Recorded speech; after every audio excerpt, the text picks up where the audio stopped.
Football? What a game. Sometimes it's a chess match, sometimes it's a heavyweight prize fight. Today at a buzzing Lumen Field in Seattle, we got a bit of both. This was the FIFA Club World Cup, a tournament that pits the best of the best against each other. On one side the giants of Argentina, River Plate. Their fans, the famous Los Borrachos del Tablón, had traveled in their thousands. They turned a corner of the Pacific Northwest into a slice of Buenos Aires. The noise was simply incredible, bouncing, singing, a sea of red and white. They expected a win, they demanded it. This club carries the weight of a nation's passion on its shoulders. Facing them were the Urawa Red Diamonds from Japan, a team built on discipline, organization, and a relentless work ethic. They were the underdogs, no doubt about it. The pre-match statistics gave River a massive advantage, but you don't win football matches on paper. Urawa's supporters, though fewer in number, were just as passionate. Their coordinated chants echoed around the stadium, a testament to their unwavering belief. This was their moment on the world stage, a chance to topple a titan. For them, this wasn't just another game, it was an opportunity to make history and prove the doubters wrong. From the first whistle, you could feel the tension. River Plate, as expected, came out swinging. They played with that classic South American swagger, quick passing triangles, flicks, and tricks. They wanted to score early to put the game to bed before it had even begun. They dominated possession, pushing Urawa deep into their own half. The Argentinian side looked to get the ball wide, stretching the Japanese defense and trying to create one-on-one situations. It felt like a matter of time before the dam would break. The crowd roared with every attacking move, anticipating a goal that seemed inevitable. But Urawa Reds were not rattled. They were a fortress of red shirts. They held their shape brilliantly, a compact and disciplined unit. Every player knew their role. They closed down space with incredible speed. They pressed not as individuals, but as a team. When a River player got the ball, he was immediately swarmed by 2 or 3 opponents. It was frustrating for River Plate. Their slick moves were being broken up by simple, effective defending. The Japanese side absorbed pressure like a sponge, denying River any clear-cut chances. It was a fascinating clash of styles, flair against function, attack against defense. As the first half wore on, a pattern emerged. River Plate would build up patiently, only to see their attacks fizzle out on the edge of the Urawa box. The final pass was always just slightly off. A shot would be blocked, a cross would be headed clear. The Urawa Reds goalkeeper, Shusaku Nishikawa, was a calming presence, commanding his area with authority. The frustration among the River players was visible. Arms were thrown up in the air, glances were exchanged. Their fluid, attacking football was being suffocated by Urawa's superb organization. It was a masterclass in defensive resilience from the J1 League side. Then, against the run of play, the unthinkable happened. Urawa launched a rare counter-attack. A long ball bypassed the River midfield, catching their high defensive line completely off guard. The ball fell perfectly for their star man, Ryoma Watanabe. He took one touch to control it and another to steady himself. With the composure of a seasoned veteran, he unleashed a powerful low shot that flew past the despairing dive of the River goalkeeper, Franco Armani. The Urawa corner of the stadium erupted. It was a stunning goal, a classic sucker punch that silenced the vast Argentinian contingent for a brief, shocking moment. The reaction inside Lumen Field was electric. The small pocket of Urawa fans were in dreamland, their chants now ringing out with renewed vigor.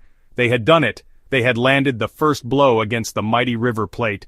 For the River fans, it was a moment of sheer disbelief. Silence fell over their sections, replaced by a nervous murmur. How could this happen? They were supposed to be dominating. This wasn't in the script.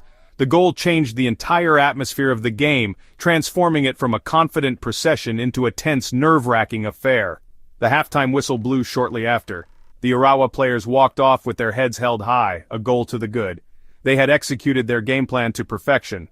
For River Plate, it was a moment of reckoning. Their manager, Martin Demichelis, had a massive job to do in the dressing room. He had to calm his players down, lift their spirits, and come up with a new plan. The second half would be a true test of their character. Could they overcome this deficit, or would Urawa hold on for a famous victory? The stage was set for a dramatic second 45 minutes. Whatever was said in the River Plate dressing room at halftime clearly worked wonders. They came out for the second half with a renewed sense of purpose. There was a fire in their eyes. The passing was quicker, the movement was sharper, and the intensity was dialed up to 11. They laid siege to the Urawa goal right from the restart. It was wave after wave of attack. Urawa were still defending bravely, but the pressure was immense. You could feel the tide of the game starting to turn. The Argentinian giants were not going to go down without a fight. They were throwing everything they had at the Japanese defense. The equalizer, when it came, felt almost inevitable. But the source was special. It came from the boots of their 17-year-old prodigy, Franco Mastantuono. The youngster, who was reportedly on his way to Real Madrid, had been relatively quiet in the first half. But great players deliver in big moments. He received the ball about 25 yards from goal, turned and saw a sliver of space. With a shimmy and a drop of the shoulder, he created just enough room to get a shot away. He struck the ball with a perfect mix of power and precision. It swerved viciously in the air, deceiving the goalkeeper before nestling into the back of the net. What a goal! It was a moment of individual brilliance that broke through Urawa's collective strength. The stadium erupted. The River Plate fans, who had been so nervous just moments before, were now in a state of pure ecstasy. The noise was deafening. Flares were lit, and the stands became a blur of red and white. Mastantuono ran to the corner, celebrating in front of his adoring supporters. He had announced himself on the world stage. This was the moment the game truly changed. The momentum had swung completely in River's favor. It was now one-way traffic. Urawa suddenly looked rattled. The goal had clearly dented their confidence. Their compact defensive shape started to show cracks. Gaps began to appear where there were none before. River's players sensed their opportunity. They poured forward in numbers, hungry for a winner. The fullbacks started to overlap with more intent. The midfielders drove forward with the ball. The Urawa players were now chasing shadows, their legs looking heavy after their immense first-half effort. The question was no longer if River would score again, but when. The pressure was relentless and suffocating. You know, River Plate's manager Demichelis really deserves huge credit for the second-half turnaround. He made a crucial tactical switch at the break, pushing his fullbacks higher up the pitch to stretch Urawa's compact defense. That in turn created more space in the channels for players like Mastantuono and Ezequiel Barco to operate in. He also brought on striker Miguel Borja, giving River a physical presence in the box to occupy the Urawa center-backs. This change meant the Japanese defenders couldn't just focus on closing down space outside the area. They now had a proper target man to worry about. Honestly, these adjustments were key to unlocking the stubborn Urawa defense. As the clock ticked down, the game became really stretched. Urawa, to their credit, didn't just sit back and hope for penalties. They tried to hit River on the counterattack whenever they could, which made for a thrilling end-to-end finale. But it was River who looked the more likely to find a winner. They were absolutely relentless. Shot after shot rained down on the Urawa goal. Cross after cross was desperately cleared. It honestly felt like a matter of time. The crowd was on its feet, living every moment. Every tackle, every pass, every shot was met with a huge roar. It was football at its most raw and emotional. Then, in the 88th minute, the breakthrough came. A deep cross from the left wing caused chaos in the Urawa penalty area. The goalkeeper came to claim it, but was caught in no man's land. The ball dropped to Miguel Borja, the substitute. He reacted quickest, hooking the ball over his shoulder and into the empty net. It wasn't the prettiest of goals, but nobody in a River Plate shirt cared one bit. The stadium just exploded. It was a scene of absolute pandemonium. The players and staff on the River bench streamed onto the pitch in celebration. They had done it. They had found their late winner. The final few minutes, including a lengthy period of stoppage time, were a masterclass in game management from River Plate. They kept the ball in the corners. They drew fouls. They slowed the game down to a crawl, frustrating the Urawa players who were desperately trying to find an equalizer. The discipline they had lacked in the first half was now on full display. They saw the game out with the professionalism of champions, securing a hard-fought and dramatic victory. The final whistle was met with a roar of relief and joy from the Argentinian fans. They had been tested, but they had passed. For my player of the match, it simply has to be Franco Mastantuono.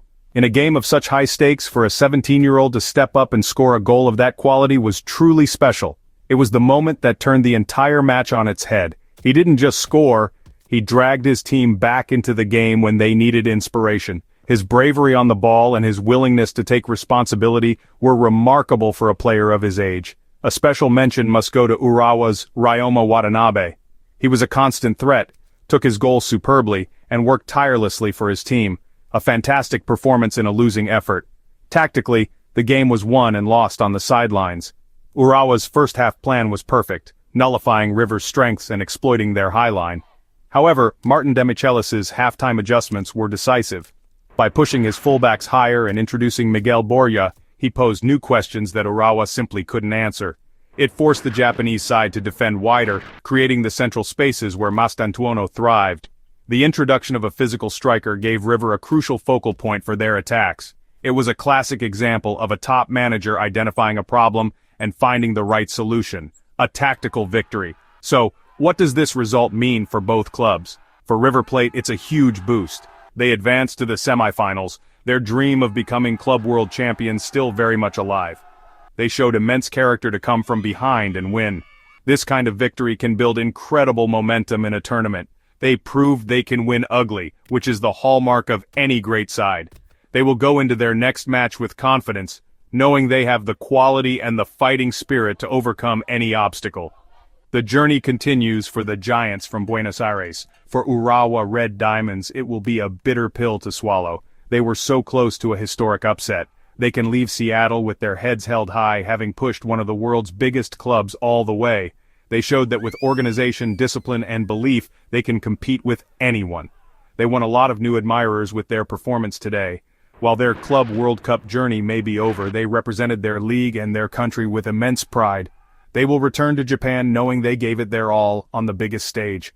Football can be a cruel game, but Urawa Reds did themselves proud.